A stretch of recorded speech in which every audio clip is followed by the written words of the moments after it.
Bakasyon na. Wala mo ng pasok. Wala mo ng assignment. Pero baka pwede ka namang tumulong sa iyong mga magulang. Hindi ka naman pinapagawa ng mahirap. Hindi ka pinapapasan ng responsibilidad na pangmatanda. Simpleng tulong lang.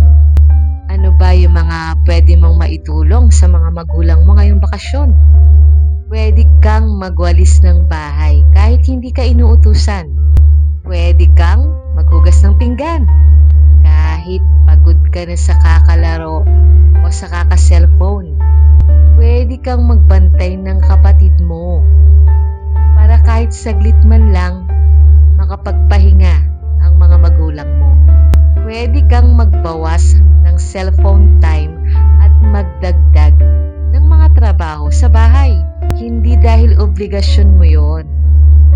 Yun ay dahil anak ka.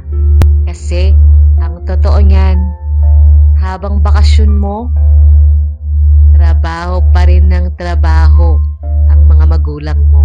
Ang bakasyon ay pahinga sa school, pero hindi pahinga bilang isang mabuting anak. Ang maliit na tulong mo, napakalaking ginhawa na yon para sa mga magulang mo.